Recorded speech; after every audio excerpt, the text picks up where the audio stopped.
Hello friends, कैसे हैं आप सभी। आई होप अच्छे होंगे और आशा करती हूँ अपनी तैयारी में भी लगे हुए होंगे। स्वागत है आप सभी का आपके अपने channel study blog with Shivendra पर। देखिए, आज इस वीडियो में जैसा आप सभी जानते हैं कि हम पहले भी अपने चैनल के माध्यम से सिर प्रक्रिया संहिता 1908 के 2 वीडियोस ला चुके हैं, जिसमें पहला वीडियो जो है वो आपको सेक्शन और जो ऑर्डर्स हैं सीपीसी के वो कैसे लर्न करने हैं, रीड करने हैं, उसके संबंध में प्रावधान किया गया है।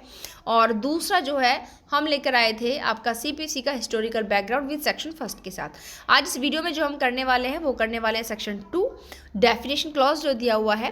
तो यहाँ पर आज इस वीडियो में हम केवल आपको सेक्शन 2 का क्लॉज 1 और 2 ही कराएंगे, क्योंकि डिग्री अपने आप में बहुत ज़्यादा इंपॉर्टेंट होती है।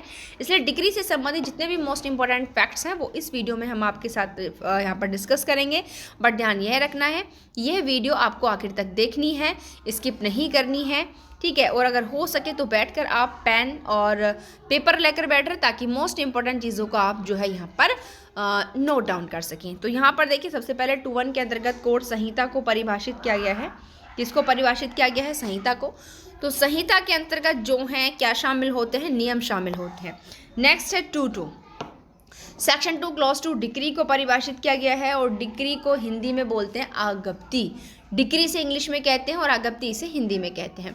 तो यहाँ पर आप लोग जानते हैं कि डिक्री जो है प्री और मेंस दोनों के ही पॉइंट ऑफ व्यू से इंपॉर्टेंट है, और केवल उत्तर प्रदेश में ही नहीं है, बल्कि ये ऐसा सब्जेक्ट है जो ऑल स्टेट्स के अंतर्गत आता है। ठीक, ये बात आप ध्यान रखिएगा, क्योंकि ऐसा नहीं कि ये केवल आपको यूपी के लिए फायदेमंद है। नो, हर स्टेट के अंदर यह सब्जेक्ट जो है आता है किसी न किसी जुडिशियल एग्जाम के अंदर। तो यहाँ पर हम जानेंगे कि आखिर आगप्ती होती क्या है या डिक्री होती क्या है, इससे तात्पर्य क्या है। तो सबसे पहले ये हम जानते हैं कि डिक्री जो है वो क्या है? न्याय निर्णय है। किसका? न्यायालय का। तो डिक्री जो है, डिक्री से तात्पर्य ऐसे न्याय निर्णय की औपचारिक अभिव्यक्ति है। न्याय निर्णय की औपचारिक अभिव्यक्ति है, यानी कि न्याय निर्णय को बोलते हैं इंग्लिश में एडजुडिकेशन, और औपचारिक अभिव्यक्ति है आपका फॉर्मल एक्सप्रेशन। तो देखिए, एडजुडिकेशन का मतलब पहले हम आपको यहाँ पर समझाते हैं। एडजुडिकेशन का मतलब होता है कि पूरी समरी, जिसमें कोर्ट के समक्ष अभी तक जितने भी गवाह या दस्तावेज जितनी भी चीज़ें हैं सबको समराइज करता है कि उसके द्वारा यह कहा गया, उसके द्वारा यह कहा गया, उसने ये चीज़ पेश की, उसने ये चीज़ पेश की, यानी कि पूरे केस की जो समरी वो इंक्लूड करते हैं वो एडजुडिकेशन कहलाया जाता है। अब उसके बाद कोर्ट किस निष्कर्ष पर निकलता है? दोनों तरफ के डॉक्यूमेंट्स, विटनेसेस को समझने सुनने के बाद आखिर वो किस निष्कर्ष पर आए हैं, वो चीज़ें, यानी कि वो जो औपचारिक अभिव्यक्ति है। औपचारिक अभिव्यक्ति मतलब एक चीज़ को डिनाई कर दिया सिंपल शब्दों में, और एक चीज़ को एक्सेप्ट कर लिया, वो औपचारिक अभिव्यक्ति ही डिक्री कहलाती है। ठीक है, तो किसकी है वो औपचारिक अभिव्यक्ति? न्याय निर्णय की, यानी कि जो पूरी समरी यहाँ पर न्यायालय के द्वारा निकाली गई है, मजिस्ट्रेट के द्वारा निकाली गई है, उसको फिर छोटे से शब्दों में समझकर यह कह देना कि भाई इसके फेवर में डिसीजन दिया जा रहा है, इसके विपक्ष में दिया जा रहा है। अगर मामला रिलीफ का है तो एक को रिलीफ दे दिया, दूसरे से दिलवाया जाएगा। अगर प्रॉपर्टी के पोजेशन का है तो एक को पोजेशन दे दिया जाएगा, दूसरे से दिलवाया जाएगा। तो ये सारी चीज़ें क्या हैं? ये आपकी क्या कहलाई जाती है? जो औपचारिक अभिव्यक्ति है, वो औपचारिक अभिव्यक्ति क्या है? आपकी डिग्री है। अब ये क्या है आपके? यह अभिव्यक्त करने वाले न्यायालय से संबंधित है, यानी कि एडजुडिकेशन किसने दिया हो? न्यायालय के द्वारा दिया जाना चाहिए। ये भी आप ध्यान रखिएगा, क्योंकि एडजुडिकेशन किसके द्वारा दिया जाना चाहिए? न्यायालय के द्वारा ही दिया जाना चाहिए। और न्यायालय क्या होना चाहिए? कॉम्पिटेंट, यानी कि सक्षम होना चाहिए। नेक्स्ट, इसमें होता क्या है? वाद के सभी या किन्हीं विवादग्रस्त विषयों के संबंध में, यानी कि वो जो सिविल सूट फाइल किया गया है, उस सिविल सूट के अंदर जितने भी विवादग्रस्त विषय रखे गए हैं, यानी कि जो भी आपने कंट्रोवर्सी मैटर्स वहाँ पर रखे हैं, या तो उन सब के विषय में संबंध में, या उनमें से किन्हीं के संबंध में जो पक्षकार हैं उनके अधिकारों का निश्चायक रूप से अवधारण। अब कैसा होना चाहिए? निश्चायक होना चाहिए। यहाँ पर शंका वाली बात नहीं रहनी चाहिए कि भाई अभी तो पक्षकारों को स्पष्ट ही नहीं कि कोर्ट ने क्या अवधारण किया है यहाँ पर। तो जो भी वहाँ पर उस एडजुडिकेशन के अंदर, उस फॉर्मल एक्सप्रेशन में जो भी उन्होंने डिटरमाइनेशन किया है वो कंक्लूसिवली होना चाहिए, निश्चयक रूप से होना चाहिए। और यह आप प्रारंभिक भी हो सकती है और अंतिम भी हो सकती है। तो एक बार फिर रिवीजन कराते हैं, ताकि इस वीडियो में ही आप लोग को डिग्री लर्न हो जाए। तो डिक्री क्या है? ऐसा न्याय निर्णय की औपचारिक अभिव्यक्ति है जो किससे संबंधित है? अभिव्यक्त करने वाले न्यायालय से संबंधित है, और जिसमें वाद के सभी या किन्हीं विवादग्रस्त विषयों के संबंध में पक्षकारों के अधिकारों का निश्चयक रूप से अवधारण होता है। और ये आपकी प्रारंभिक भी हो सकती है और अंतिम भी हो सकती है। प्रारंभिक डिक्री देखिए, यहाँ अगर सेक्शन 2 के क्लॉज 2 का आप जो है इस एक्सप्लेनेशन देखेंगे तो वहाँ पर सिंपल बताया गया है कि प्रारंभिक डिग्री का मतलब होता है कि इससे आगे अभी और न्यायालय में बाकी कार्यवाहियाँ होनी है, और जो अंतिम डिग्री होती है उससे एक तात्पर्य क्या है, अंतिम डिग्री का मतलब सारी कार्यवाहियाँ अब कंप्लीट हो चुकी है, इसके आगे अब कोई नहीं होनी, केवल अपील में ही आप जा सकते हैं। ठीक है, बट अपील में भी आप सब में नहीं जा सकते, कुछ कंडीशंस होती हैं। और बट मैं थोड़ा सा यहाँ पर आपको यह बता दूं कि मोस्टली जो प्रिलिमिनरी डिग्री होती है, यह जो आपने एक चीज़ सुनी होगी कि पार्टली आपकी प्रिलिमिनरी और पार्टली आपकी फाइनल, यानी कि प्रारंभिक और अंशतः अंतिम डिग्री के संबंध में भी यहाँ पर प्रावधान किया गया है। तो देखिए, ये जो अंशतः प्रारंभिक और अंशतः अंतिम डिग्री होती है, ये आपके चाहे मूवेबल प्रॉपर्टी के संबंध में, मूवेबल प्रॉपर्टी के संबंध में हो। यहाँ पर मेन क्या बात आती है कि प्रॉपर्टी के कब्जे की डिग्री, जैसे प्रॉपर्टी के कब्जे की डिग्री पारित की जाती है। मध्यवर्तियों में जो मध्यवर्ती लाभ होते हैं उनमें जांच का निर्देश दिया जाता है। तो इस प्रकार के मैटर्स में जो है वो प्रॉपर्टी जो डिग्री होगी वो अंशतः प्रारंभिक या अंशतः जो है कैसी हो सकती है, फाइनल हो सकती है। यहाँ पर एक डिम्ड डिग्री भी आती है। ये जो चीज़ें हैं आपके डिम्ड डिग्री की कैटेगरी में आएंगी। डिम्ड डिग्री का मतलब क्या है कि डायरेक्टली न्यायालय के द्वारा तो उनको एज ए डिग्री के रूप में एक्सेप्ट नहीं किया गया है, बट फिर भी उन्हें डिग्री की तरह ही माना जाता है। तो जैसे इन्होंने यहाँ पर यह कहा है कि वाद पत्र, क्योंकि यहाँ पर उन्होंने क्या चीज़ें मानी है कि वो चीज़ें जहाँ पर पक्षकारों के अधिकारों का निश्चय रूप से अवधारण होता है, बट यहाँ पर कुछ डिम्ड डिग्री के अंतर्गत ऐसा तो कुछ नहीं हो रहा, बट फिर भी उनको माना जा रहा है कोर्ट के द्वारा। ठीक है, तो फर्स्ट ऑफ ऑल क्या करेंगे, अगर वाद पत्र का नामंजूर कर दिया जाता है, ऑर्डर 7 के अंतर्गत वाद पत्र के संबंध में कुछ विशिष्टियां दी हुई हैं, अगर उनको फॉलो नहीं करते हो तो ऑर्डर 7 रूल 11 के अंतर्गत कुछ आधार बताए गए कि अगर ये चीज़ें आपने फॉलो नहीं करी हैं, नहीं किया, इनके आने वाद पत्र को इतनी प्रतियों में नहीं दिया, उचित शुल्क नहीं लगाया, नाम वगैरह स्पष्ट आपने नहीं बताया, जितनी भी आपको वहाँ पर सर्कमस्टेंसेस पूछी जाती हैं, अगर आपने क्लियरली नहीं बताई हैं, उस वाद पत्र को खारिज कर दिया, तो उसके खारिजी का जो आप आदेश देंगे वो भी डिग्री की कैटेगरी में ही माना जाएगा। नेक्स्ट है सेक्शन 144 के अधीन किसी प्रश्न का अवधारण करना। तो सेक्शन 144 जो है वो रेस्टिट्यूशन के संबंध में बात करता है। यहाँ पर अगर 144 के अंतर्गत किसी प्रश्न का डिटरमाइनेशन किया जाता है तो वो भी जो है डिग्री की कैटेगरी में ही माना जाएगा। तो ये चीज़ें आपकी क्या आती हैं, डिम डिग्री के अंतर्गत आती हैं। नेक्स्ट आता है कि डिग्री के अंतर्गत आप क्या शामिल नहीं कर सकते हो। तो क्योंकि यहाँ पर ये दोनों चीज़ें के अंतर्गत अगर जो ऑर्डर दिया है वो आपका डिग्री की कैटेगरी में आएगा, बट डिग्री की कैटेगरी में क्या नहीं होगा, अगर केस में किसी प्रकार का डिफॉल्ट है, चूक है, और उसके कारण केस को निरस्त किया गया है, तो भाई केस को निरस्त करने के लिए कोर्ट ऑर्डर ही देगा ना, तो क्या उस ऑर्डर को भी डिग्री मानेंगे? नहीं। अगर केस में किसी प्रकार का कोई डिफॉल्ट है और डिफॉल्ट के कारण उस केस को अगर निरस्त कर दिया गया है, तो निरस्ती का जो ऑर्डर होगा डिफॉल्ट को लेकर के वो जो है डिग्री नहीं माना जाएगा। दूसरे कह रहे हैं कि एडजुडिकेशन, अगर वो एडजुडिकेशन कैसा है, जिसकी अपील आदेश की अपील की भांति होती है, यानी कि सेक्शन 104 में आप जो है अपीली आदेश पढ़ेंगे कि कौन कौन से आदेशों की अपील हो सकती है। तो यहाँ पर ये कह रहे हैं कि वो एडजुडिकेशन जिसकी आप जो अपील कर रहे हो वो ऐसे करो जैसे कि आदेश की अपील की जाती है, तो वो भी आपका जो आदेश है वो क्या नहीं माना जाए, वो एडजुडिकेशन आपका जो है वो डिग्री नहीं माना जा सकता है। तो ये यहाँ पर थोड़ी सी हमने डिग्रियाँ हम लेकर आए हैं कि प्रिलिमिनरी डिग्री में क्या क्या और कौन से वो ग्राउंड्स हैं जिन पे आप प्रिलिमिनरी डिग्री कर सकते हैं, कौन से मैटर्स में, क्योंकि ज़रूरी नहीं कि आप हर मैटर में प्रिलिमिनरी डिग्री करो। जैसे हमने बताया कि आपको पार्टली प्रिलिमिनरी और पार्टली जो है फाइनल के अंतर्गत, तो जो प्रॉपर्टी के पोजेशन के संबंध में होगा या फिर आपके मीन्स प्रॉफिट को सबके चीज़ को लेकर के होता है, तो उनमें जो है आपकी पहले अंशतः प्रारंभिक दे दी जाएगी और बाद में अंशतः जो है वो मतलब मोस्टली फाइनल हो जाएगी। बट यहाँ पर कुछ हम चीज़ें लेकर आए हैं, इसलिए मैंने आपसे कहा था कि आप अपना पेन एंड नोटबुक साथ लेकर बैठे ताकि आप इन चीज़ों को जो है लिख लें। तो यहाँ पर देखिए कुछ चीज़ें हैं, ये हम आपको बता रहे हैं, ये आपकी प्रिलिमिनरी डिग्री इन मैटर्स में पारित की जाएगी और ऑर्डर भी हम साथ के साथ यहाँ पर बताएंगे। तो देखिए जो कब्जा और मेन प्रॉफिट के लिए अगर कोई सूट फाइल किया गया है तो इसमें प्रिलिमिनरी डिग्री आप फाइल कर सकते हो। ऑर्डर 20 रूल 12 के अंतर्गत दिया हुआ है। हक सुफा का जो केस फाइल होता है वो हक सुफा वाले मैटर्स में भी जो है डिग्री प्रिलिमिनरी डिग्री भी पास की जा सकती है। ऑर्डर 20 रूल 14 के अंतर्गत ये चीज़ें दी हुई हैं। अगर प्रशासन संबंधी वाद है तो प्रशासन संबंधी केसों के अंतर्गत भी प्रिलिमिनरी प्रारंभिक डिग्री पारित की जाएगी। ऑर्डर 20 रूल 13 ये बात करता है मालिक और एजेंट के बीच अगर किसी लेखी को लेकर कोई सूट फाइल किया गया तो उसमें भी प्रिलिमिनरी डिग्री पारित की जा सकती है 20-16, यानी कि ऑर्डर 20 का रूल 16 इसके संबंध में बात करता है। नेक्स्ट आते हैं, अगर साझेदारी की समाप्ति करने के लिए कोई सूट आया है तो उसमें भी जो है प्रिलिमिनरी डिग्री पारित की जा सकती है। ऑर्डर 20 का रूल 15 यह बात करता है, बेरक में जाकर इन चीज़ों को सर्च कर सकते हैं, उसको आप फाइनली अच्छे से रीड कर सकते हैं। अगर बंटवारे और पृथक कब्जे के लिए कोई सूट फाइल किया गया है तो उसमें भी आप प्रिलिमिनरी डिग्री पारित कर सकते हैं। ऑर्डर 20 रूल 18 ये बात कहता है।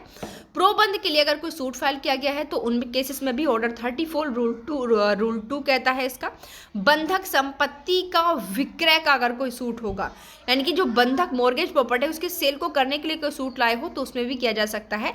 34 यानी कि ऑर्डर 34 का रूल 4 इस बात को करता है। बंधक के मोचन संबंधी वाद जो डाला गया है उसमें भी प्रिलिमिनरी डिग्री पारित कर सकते हैं।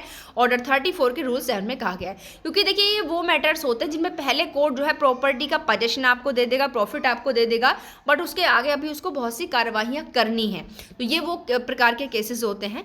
तो ये आप यहाँ ध्यान रखिएगा, ये बहुत इंपॉर्टेंट चीज़ें हैं। जब मेंस में क्वेश्चन आपसे पूछा जाएगा तो वहाँ पर आप अच्छे से इन चीज़ों को लिख सकते हैं कि किन केसेस में जो है प्रिलिमिनरी डिग्री पारित की जा सकती है। ठीक है, नेक्स्ट यहाँ पर दो बहुत ही मोस्ट इंपॉर्टेंट केस लॉज हम आप सभी के लिए लेकर आए हैं, तो ये बात आपको ध्यान रखनी है। देखिए सबसे पहला जो हमारा यहाँ पर केस है वो है आपका, ये बहुत ही मोस्ट इंपॉर्टेंट आता है, फूलचंद्र बनाम गोपाल लाल। आपने देखा भी होगा, देखिए जो कैंडिडेट अभी फ्रेशर हैं, प्रिपरेशन शुरू किए, उनको तो नहीं मालूम, बट बहुत से स्टूडेंट ऐसे हैं देखिए जो पहले कई बार एग्जाम दे चुके हैं बट किसी कारण से उनका नहीं हो पाता है, बट उनको तो रिवीजन ही चाहिए, तो उनको इस केस के बारे में अच्छे से मालूम होगा। तो जैसा मैंने कहा उनको रिवीजन चाहिए, क्योंकि सबसे बड़ी जो कला है वो क्या होता है, अभ्यास होता है। आप कितना ही पढ़ लो बट अगर आप लगातार उस चीज़ को रिवीजन नहीं करेंगे तो आप ज़्यादा दिन उसको दिमाग में नहीं रख सकते हैं।